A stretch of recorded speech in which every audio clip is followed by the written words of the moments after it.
And let me give you a comforting example of some of the people who are playing with this alternative.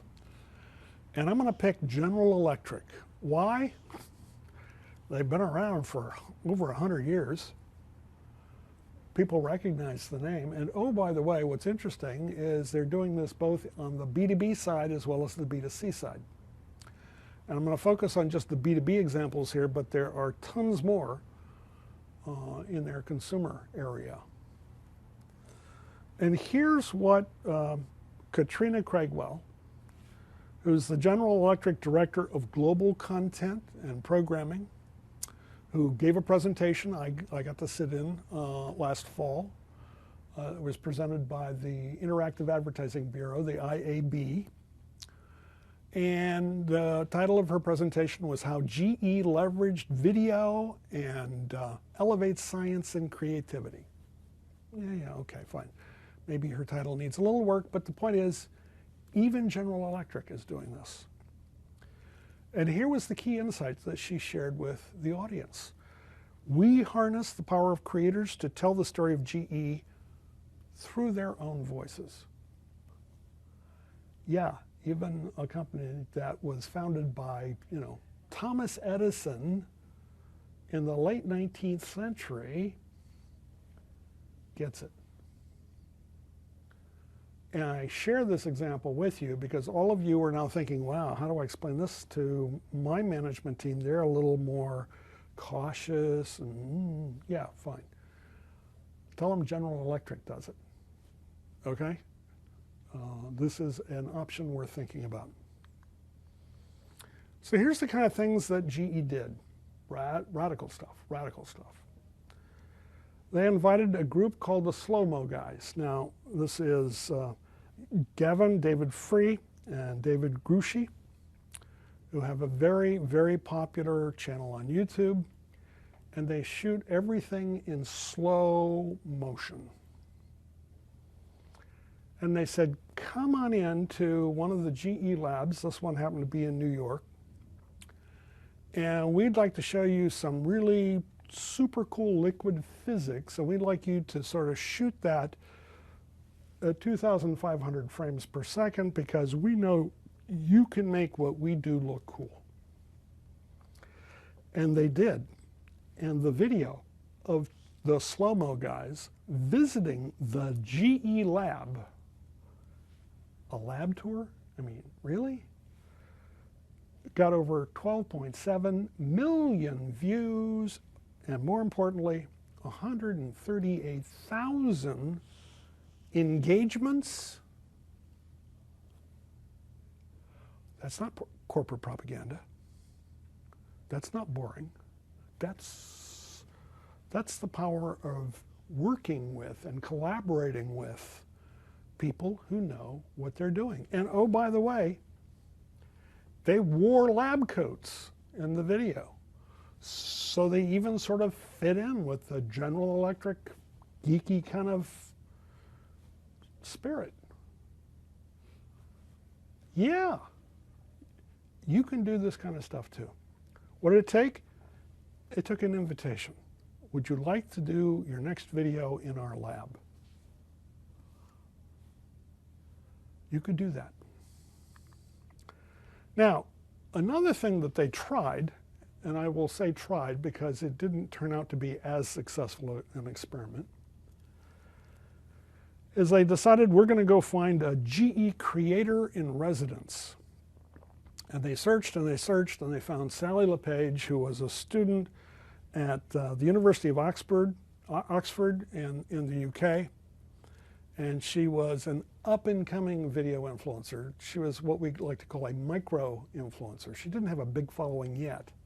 But they figured, that's okay, we'll work with Sally because we'll see how this goes. And they said, Sally, come do your thing with us for 3 months. You'll be our creator in residence. Just make cool stuff. And the, quote, coolest thing Sally made is this video called, Is a Mad Max Apocalypse Possible? And she even got Bill Nye the Science Guy and Neil deGrasse Tyson to come in and add expert commentary. And she asked them, you know, is what we just saw in the Mad Max movie, this post-apocalyptic world, is that likely to happen someday? You know, are we ever going to run out of oil? Is this an issue? The problem is the video only got 306,000 views and a measly 764 engagements. So I wouldn't call this a success. So what's the lesson we can learn here? If you watch the video, and there's a link to it at the bottom of the slide, what you will see is Sally is a little too eager. And it's all kind of not that authentic.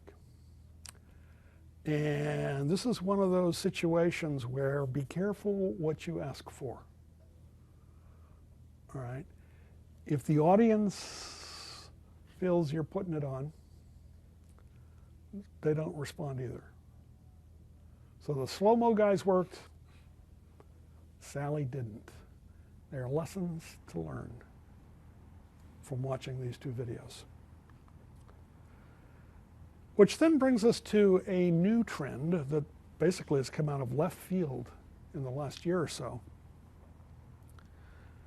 And it's called sponsored video content. And here's the backstory.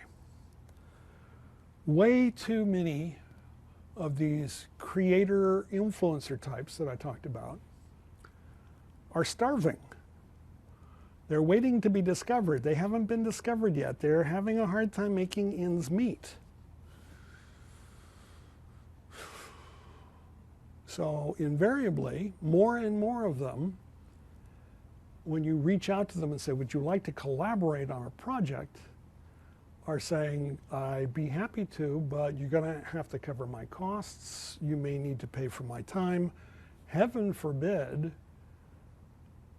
they may have grandiose expectations like Kim Kardashian West, and oh, are you willing to pay me $500,000? All right, so that's an extreme case. But nevertheless, it's like they all rushed out and they read Mark Twain's The Adventures of Tom Sawyer, and they think what you're asking them to do is whitewash their fence for them, and you got to pay them.